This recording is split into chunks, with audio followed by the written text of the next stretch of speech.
Olá, sejam muito bem-vindos ao terceiro episódio do Vlog dos Cafés, com Dani Souza, a jornalista. E hoje eu estou aqui no Mon Amour Doce ao Café, que fica localizado na Rua Bernardo Saião, em Imperatriz, ao lado do Bar da Firme. Hoje eu vou receber um convidado muito querido e esta é a primeira vez que eu vou encontrar com ele pessoalmente. A gente já é amigos do universo virtual, mas esta é a primeira vez que nós vamos conversar pessoalmente e você vai poder acompanhar esse bate-papo pra lá de especial.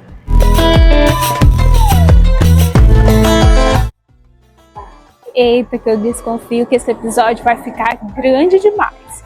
Mas fiquem atentos, ligados aqui, porque garanto a vocês que vocês vão sair melhores do que quando vocês pararam para chegar até aqui.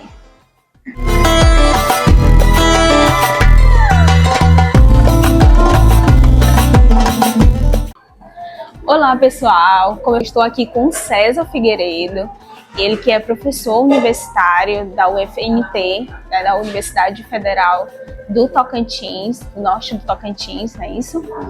E o César ele vai falar pra gente questões relacionadas ao campo de estudo dele, né? Que ele vai falar de memória, de história, também de aspectos culturais, de política. Então vai ser um bate-papo muito interessante que eu trouxe aqui para vocês.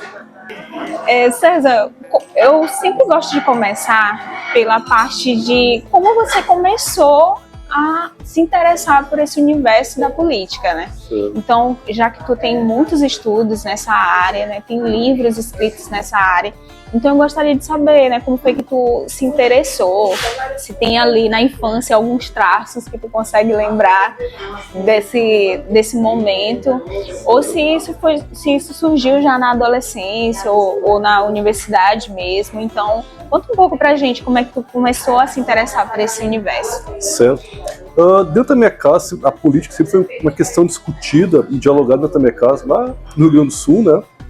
Minha família sempre teve uma participação política muito efetiva no cenário do sul do Brasil. Meu avô participou de política, né? Minha mãe participou. Então sempre foi uma família que discutia política de modo cotidiano na mesa, né? No café da manhã, almoço, jantar, né? Então era fazer parte da rotina da nossa vida política, né? A boa política, né, a gente fala sempre, né? Desde jovem, de moço, eu sempre gostei dessa seara, desse campo da política. Tentei fazer uma outra faculdade, né? Qual faculdade? Administração de empresas, né? Mas eu só lia sobre política, né? Então, quando era momento de lazer, eu lia um livro de política. Eu lia os livros da faculdade, no momento de lazer, lia livro de política. Daí, olhando para dentro para mim mesmo, pensei, mas peraí, tá alguma coisa errada. Como é que eu tô fazendo faculdade de uma coisa e tendo prazer lendo outra coisa? Posso juntar o meu prazer com o meu trabalho? E daí nesse sentido, então, Daniela, daí eu resolvi trocar de curso. Eu resolvi juntar o útil ao agradável. Como eu gostava de política, fui fazer faculdade de política. E, de maneira muito interessante, né, todos os livros de política que eu li em casa eram os livros que se estudava no curso. E eu tinha lido todos eles. Então, para mim foi extremamente fácil. Parece que eu cheguei já dentro da minha casa, dentro da seara que eu estudava, que eu trabalhava, onde eu tinha toda a leitura daqueles livros. Foi um curso muito bem feito, né, digamos assim, né? Porque eu estudei realmente o que eu gostava, o que me dava prazer. E desde aquele período eu trabalho com política, né? Tanto como assessoria política, né? Como análise de política, né? E fui seguindo essa trilha. Estava natural em mim, né? Essa questão de estudar política, trabalhar com política e assessoria, né? E na sequência, né, depois eu fui fazer mestrado, doutorado, e seguindo esta linha, trabalhando com a política, já pensando mais na questão acadêmica, né? Tanto para me profissionalizar para dar aula, como escrever livro, escrever artigo, né? E a produção que eu faço em pesquisa, que é uma produção bem efetiva no meu trabalho que eu realizo, né? Mas a política sempre esteve junto comigo, né? E sempre foi uma coisa, um diálogo legal dentro da minha casa, para a minha vida profissional, e como se fosse um caminho natural para minha vida. Sempre foi isso que eu trabalhei. Viu que esse episódio vai ficar um tamanho acima do esperado. Mas garanto a vocês que se vocês continuarem aqui até o final, vocês vão sair melhores de quando vocês pararam para ouvir esse episódio. Então fique ligado porque Durante o período da faculdade, tu buscou ir por essa linha da memória, né, da história, da cultura, da literatura também. Então, como tem sido, assim, ao longo desse período, né, como tem sido estudar essas nuances, né, da nossa, que é o cerne também da nossa sociedade, né? Eu acho que isso direciona a gente para muitas coisas, né? A literatura em si, né, já direciona a gente para muitos universos, né? E conta a história do nosso país. Então eu queria que tu contasse um pouco, né, como é para ti. Então, nesse diálogo aí, eu trabalho realmente no que me dá prazer. Penso assim, o que eu gosto de ler, eu gosto de estudar, eu gosto de trabalhar, é a mesma coisa. No meus momentos de lazer, eu escolho ler os livros que eu trabalho. Livro de política, livro da área da literatura, da minha seara, da minha linha de pesquisa que eu trabalho. É o meu objeto de trabalho, objeto de prazer, né? E quando me dão de presente de Natal, né, de Ano Novo, Amigo Secreto, aquelas coisas assim, me dão um livro dentro daquilo que eu gosto de trabalhar, né? Então, sempre foi um cotidiano meu, né? Trabalhar, então nunca foi uma coisa difícil, uma coisa... sempre foi um prazer trabalhar. Então eu sempre me enveredei nesse trabalho. A minha linha de pesquisa, que eu trabalho muito, sobre memória política, ditadura civil-militar e diálogos disso com o campo da literatura, seja ficcional ou memorialista, né? Então, gênero biográfico, gosto de trabalhar muito, né? E nisso eu fui dialogando, costurando, né, nessa seara, ensino, né, política e literatura, onde eu faço um grande painel da política latino-americana. Tento fazer um painel da política latino-americana mais nitidamente, que eu trabalho com estados de exceção. O que são estados de exceção? São estados onde houve ditaduras militares, tipo Argentina, Brasil, Uruguai, Chile, né? E a literatura trabalhada nesses ambientes, né? Por exemplo, pode ser uma literatura de autores que viveram as agruras de períodos da ditadura, escreveram suas biografias e agora, como a gente trabalha com esse manancial dessas obras, o que a gente chama de literatura de testemunho, através da teoria testemunhal. A gente pode tanto trabalhar essas questões, tanto na política, pegando o cerne da política, né? Como é que foi esses estados ditatoriais, como também podemos trabalhar através do gênero biográfico, da literatura, do testemunho, a teoria do testemunho, né? E também podemos trabalhar para a seara do ensino, que eu acho que é muito importante, né? Nós trabalhar em sala de aula, falar o que aconteceu no passado, dos estados de exceções, que foi muito complicado, foi muito complexo, né? E foi tão cruel para os direitos humanos, né? Ensinar em sala de aula, mostrar a realidade, né? E refletir sobre aquele passado para que nunca se esqueça, né? Que é um lema, né, que a gente tem, né? E para que nunca mais aconteça. Sempre dialogando que a democracia é o bem maior. Eu acho que é um pouco essa a linha de trabalho. Se eu pudesse pegar um fio condutor de tudo que eu trabalho, eu acho que é dos direitos humanos e a democracia. Eu acho que se a gente pudesse casar toda a minha produção, que eu acho que é bem interessante isso. Ele foi colunista do jornal Correio. Esse jornal já fechou aqui na região, mas ele era colunista. E aí, por eu gostar muito das colunas dele, eu acabei convidando ele para ser colunista do portal Assobiar, que é o portal de notícias que eu fundei junto com a Idaiane, a minha amiga. Esse bate-papo a gente vai falar de tudo um pouco. Então fique ligado porque tá muito especial. Então ele escrevia colunas que pareciam mais crônicas, né? Misturava sempre cinema, literatura, contava um pouco também do que estava acontecendo atualmente, né, no nosso país. Então foi um momento assim muito legal mesmo de conheci primeiro o trabalho dele, depois que eu fui conhecer que era o César. E aí como foi que eu me aproximei do César, né? Eu gosto de contar isso aqui também no café. Que a gente, em 2021, abriu o portal Assobiar e convidei o César para poder escrever para o portal Assobiar, né, nas colunas. E aí ele falou, não, agora eu vou pegar a linha mais de cinema e tentar misturar as coisas. Então, César, conta para as pessoas também, né, como é esse teu processo de escrita, né? Eu acho que tem muito essa mistura, né, de literatura, de cinema, de política, educação. Então, eu acho que Então, o processo de escrita também é um processo muito bacana, né? Que a gente sente muito bem, é muito prazeroso, né?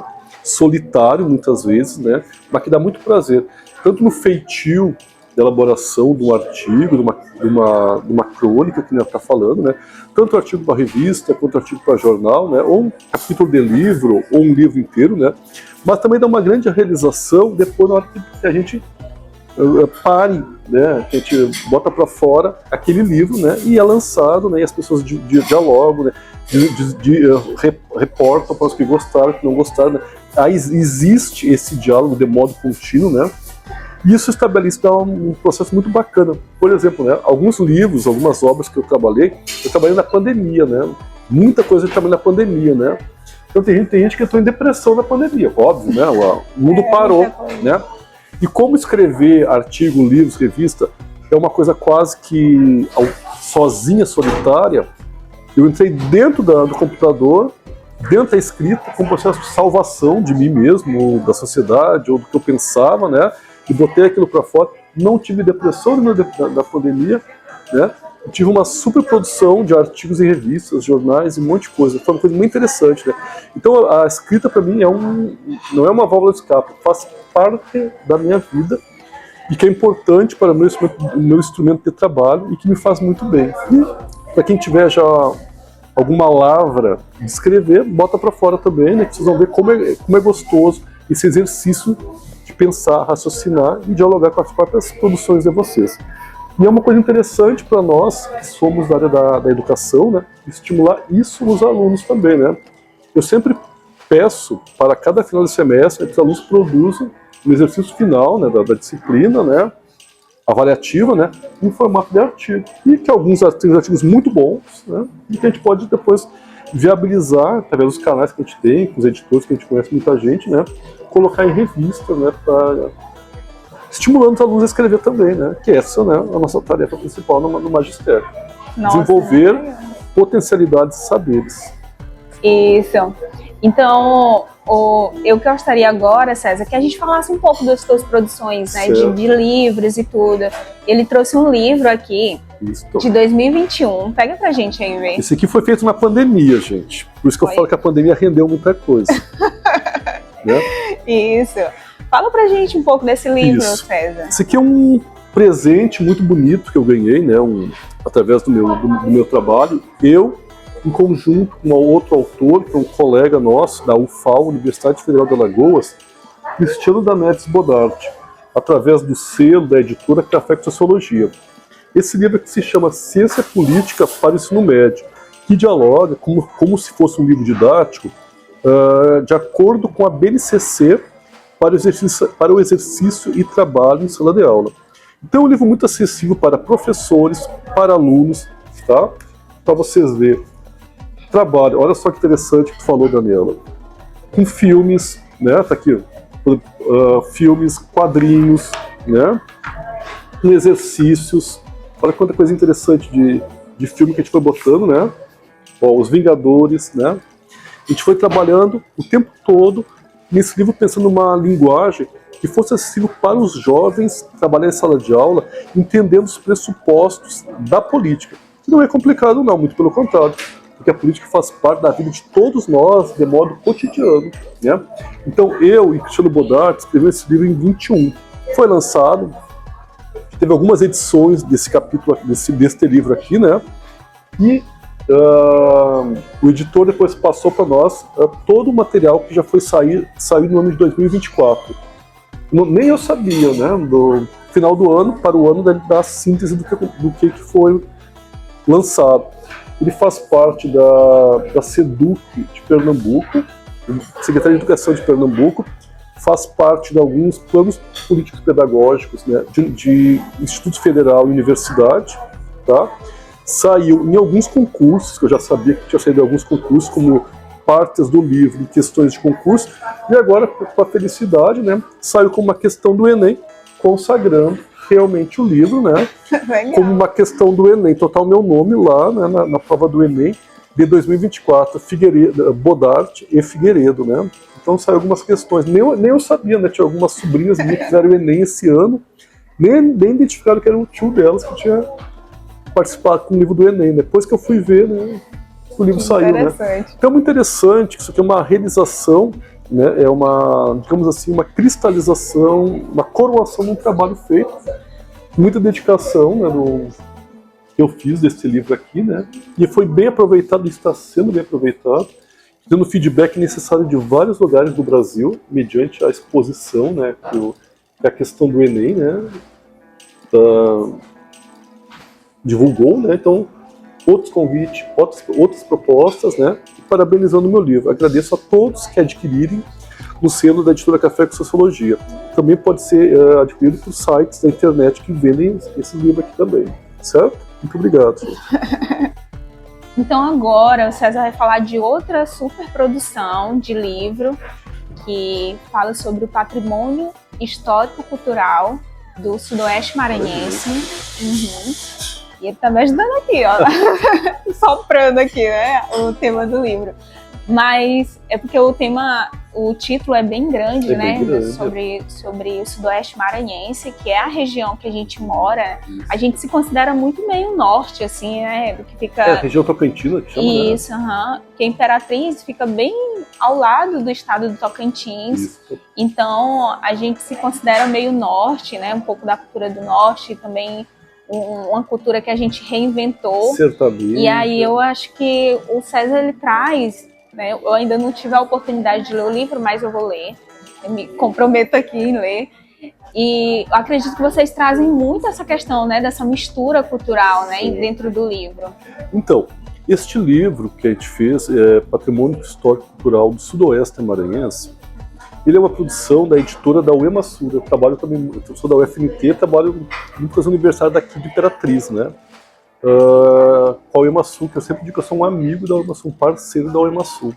Então, montaram um edital, no qual a gente participou desse edital, né? Juntamente com o Instituto Histórico e Geográfico da Imperatriz, que eu faço parte, né, como membro do Instituto, né? Com a presidência da Rosiane Arcanjo, nossa grande presidenta nossa, né, do Instituto Histórico, né? Instituto Histórico e Geográfico de Imperatriz, IHGI, né? Então, a Rosa é uma grande protagonista desse processo, né? Que capitaneou o livro, né? Então, o livro eu sempre quando é livro com outros personagens, com autoria, a organização, eu sempre boto de todos eles, né? Então, é com a Rosiane Arcanjo, eu e a Shelley, né? Que é professora também lá da UEMASUR, né, organizando este livro. Cada um pegando esse recorte, né, patrimônio cultural. Afinal, o que é Imperatriz? Aonde que Imperatriz está no mapa? Como disse a Daniela, já respondendo a própria pergunta, né? Essa zona de transição que pega o norte, pega o nordeste, que se junta numa transição, no processo de juntar pessoas e no ir e vir, né?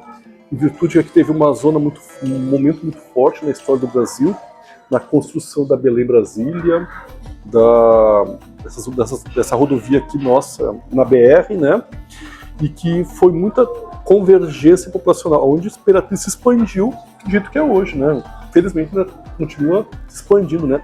E formatando um modelo histórico, geográfico desta região. Então a gente começou a analisar essas questões históricas, esse processo formativo da Imperatriz, né? Essas etapas históricas de como a Imperatriz foi se consolidando como uma capital regional da região tocantina, né? Que a gente chama, né? Uma capital, um polo regional da região tocantina. Vocês aqui têm São Luís, né? Que é a capital geográfica do estado de vocês, né? Mas nós temos aqui Imperatriz como um polo regional e que tem uma importância muito grande no cenário regional e também nacional, né? Se tu observar, né? O pessoal vem lá do Pará, às vezes, né, para resolver a vida aqui. O pessoal vem lá do Tocantins para resolver a vida aqui. E assim a Imperatriz vai se formando, se consolidando, formando essa população rica que temos aqui em Imperatriz, né? O que eu acho mais interessante, o mais rico de Imperatriz é a população. O que melhor vocês têm é o calor afetivo de vocês, que vocês conseguem receber o Brasil todo. E o mundo passa por aqui também, né? Tem muito estrangeiro aqui em Imperatriz. E vocês, imperatrizenses, uma característica que eu acho, são muito acolhedores, né? Isso a gente demonstra um pouco na nossa produção do livro também, né? Essa coisa do universo, como uma passagem, mas que acolhe a todos. de maneira bem generosa aqui em Imperatriz, que eu acho interessante, né? O livro mapeia um pouco isso, mostrando o espaço, né? A história e o homem e a mulher que vivem aqui, né? Que formam esse universo maravilhoso que é morar em Imperatriz. Convido também a todos lerem, né? Descobrir um pouco mais as camadas que tem Imperatriz, né? Vocês vão se surpreender quantas questões históricas, quantos personagens fantásticos que passaram por aqui, né? E que ainda estão passando, né? E que escreveram o seu nome nas páginas da história da cidade. Convido para vocês a conhecer a Imperatriz.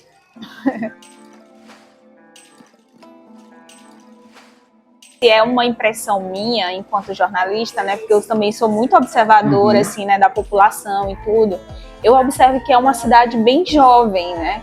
Tipo, tem muita gente jovem e vem muita gente de outros estados estudar aqui, né? E isso é bem interessante, né? Eu acho que é uma característica do poder público pensar, que eu acho que o poder público ainda não refletiu sobre isso aí.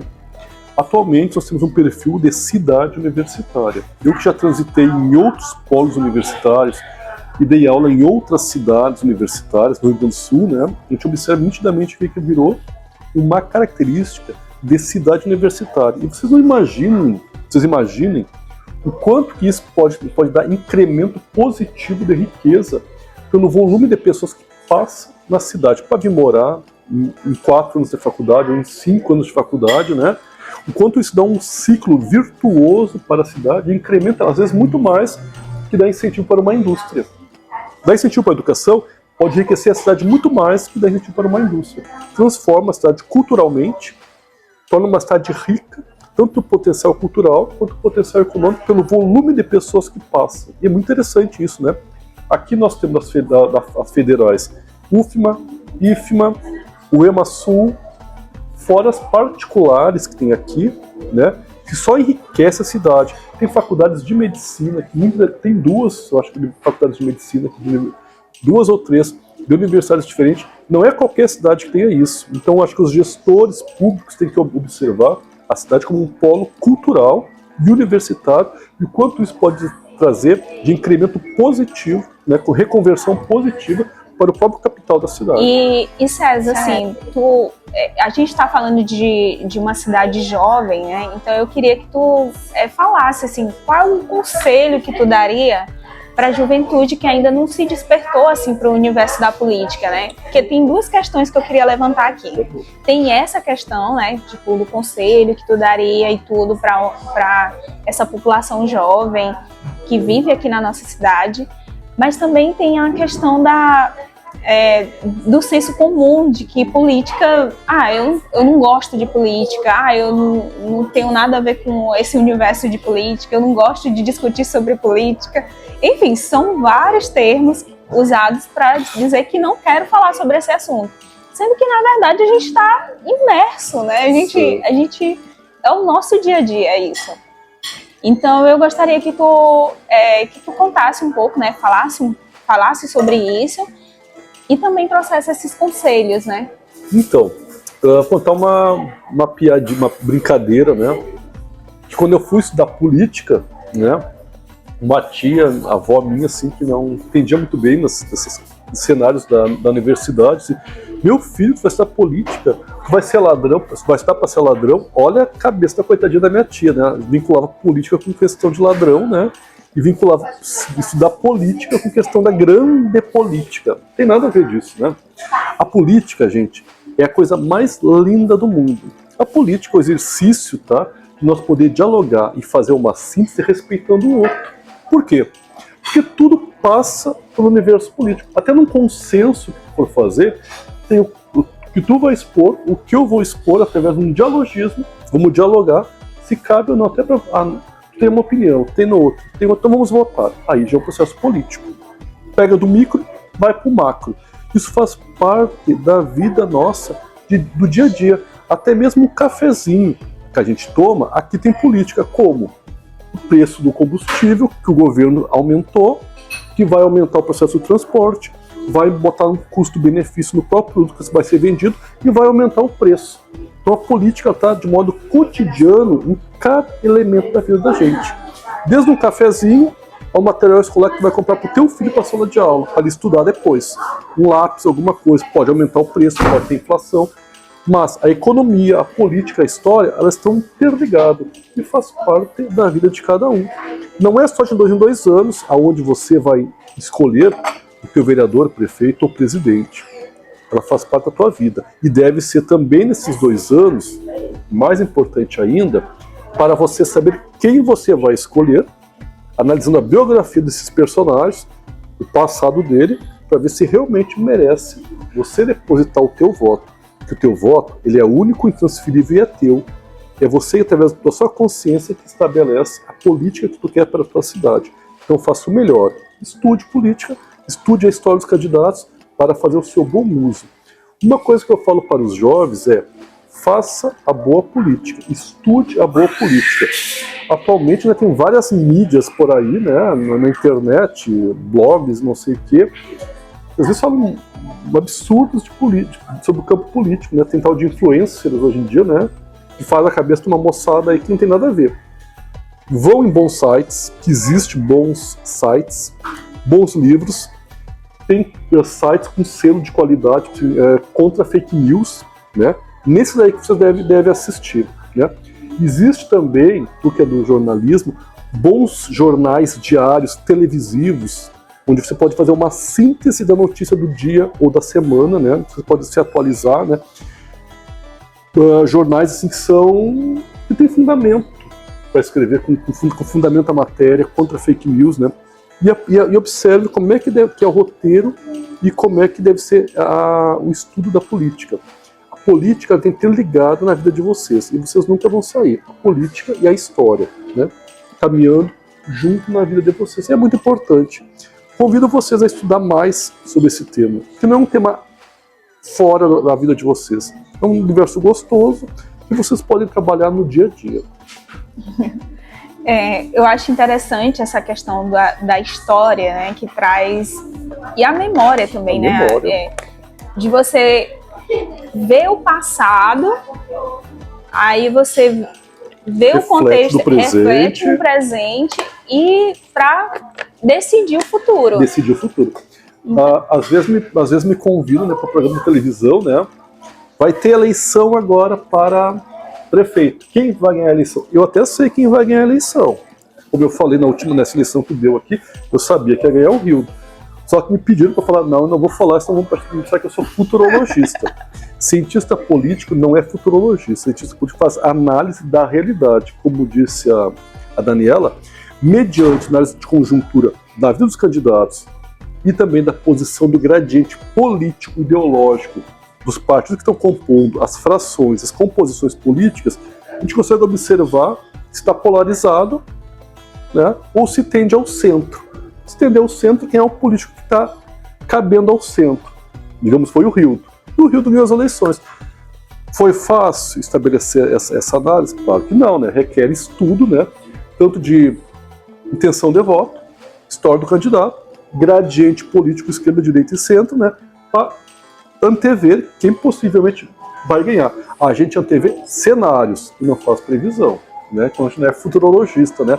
Mas temos o estudo necessário para saber, né? Tanto é que existem centros de pesquisas, né? Justamente para ver quem é que vai ganhar a eleição, né? E a gente é contratado para isso. Isso. E o jornalismo, ele conversa muito bem com essa questão da ciência política. Dialoga muito bem. Nós somos parceiros.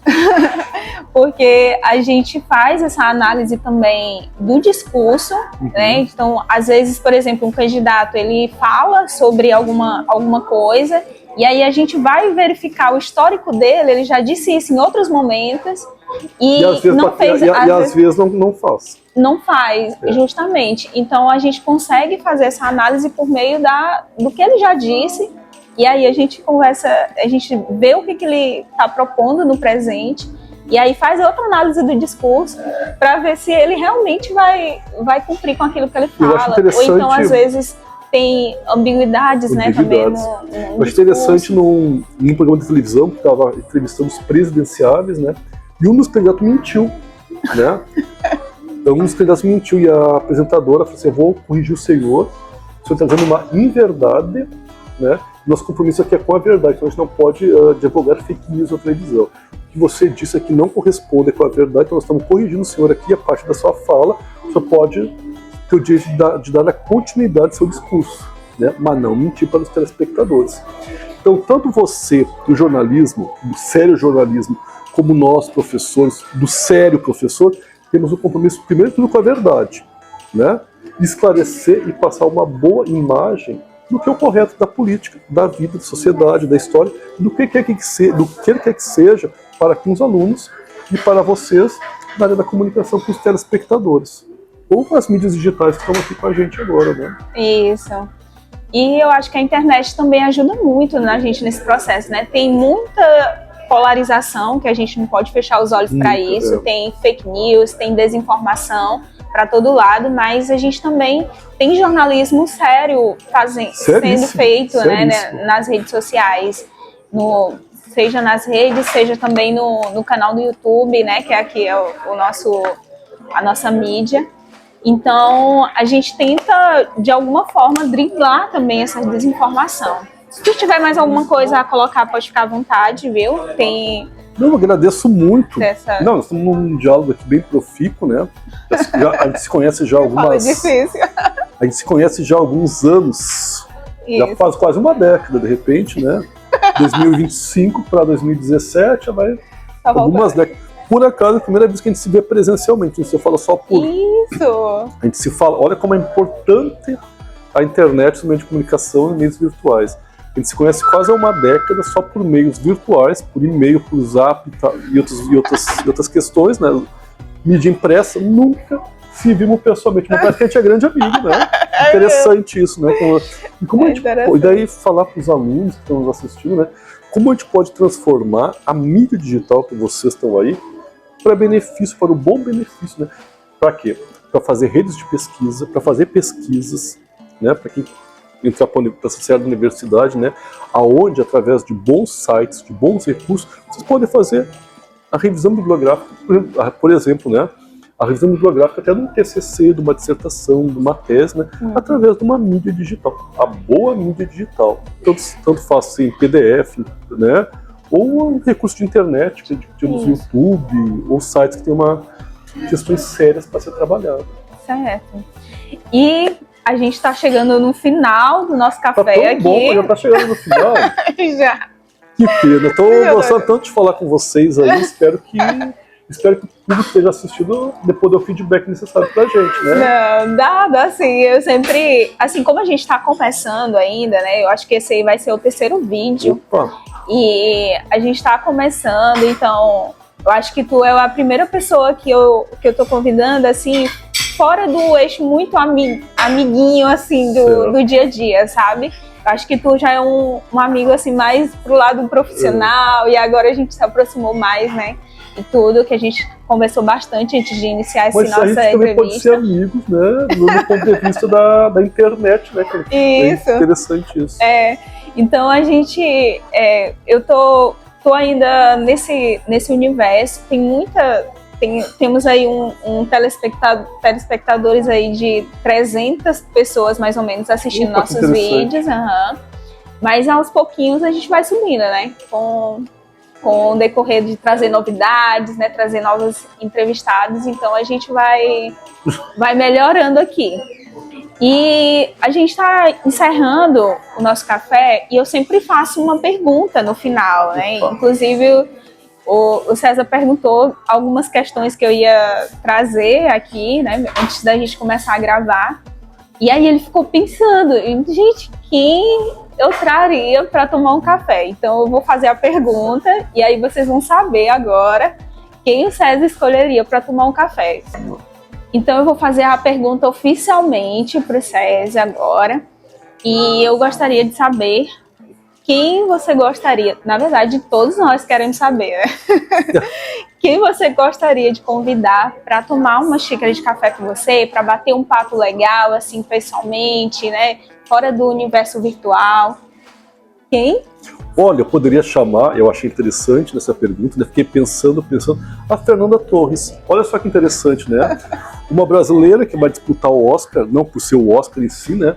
Mas pela magnitude do trabalho que ela fez e está fazendo no filme Ainda Estou Aqui, que é um filme extremamente importante, que trabalha com as questões como denúncia dos crimes da ditadura civil militar brasileira, né? Como denúncia, né, dos crimes cometidos contra os direitos humanos, né? Que foi a questão do desaparecimento do Rubens Paiva, do deputado, né? Foi deputado, né?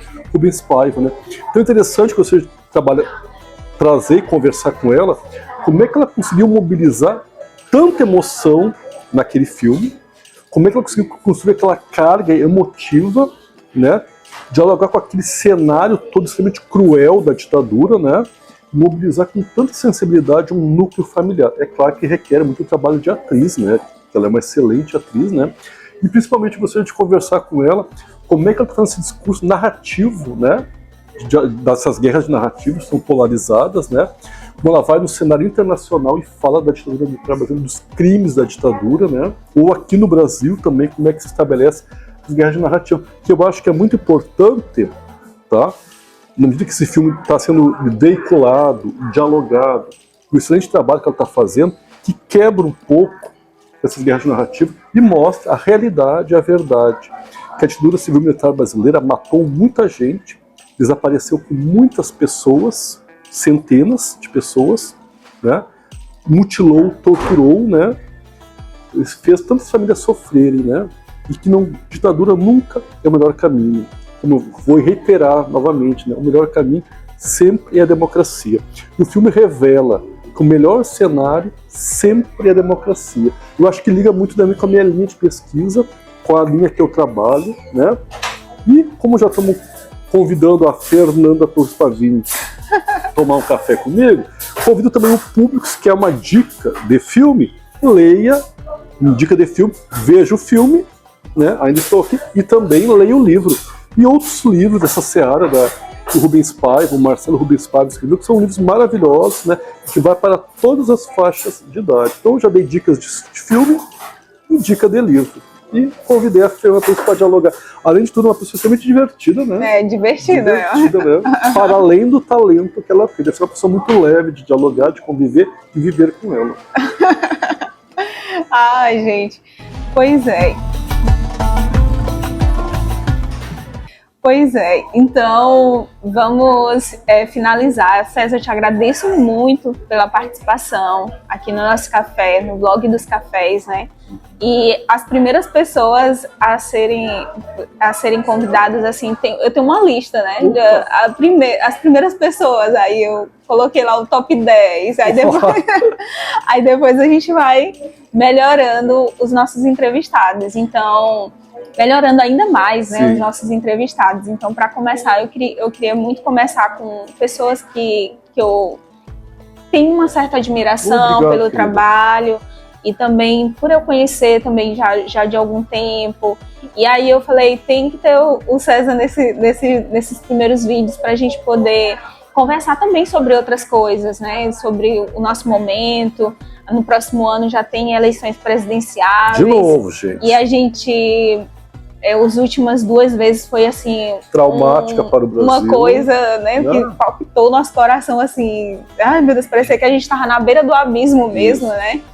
Então, a gente... É um prazer enorme te receber aqui.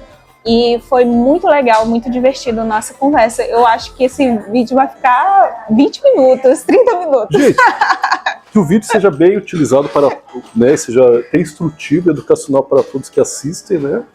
Só para registrar que foi extremamente gratificante conhecer a Daniela pessoalmente, uma pessoa extremamente cativante, amiga, realmente era minha amiga virtual, agora virou amiga pessoal e fica para toda a vida, viu, Daniela? Tá bom. Você é de Imperatriz mesmo, Daniela? Eu sou de Açailândia, da só região. que eu já moro em Imperatriz, já realmente. tenho Ela faz 13 anos. Faz jus a que eu falo da região Tocantins.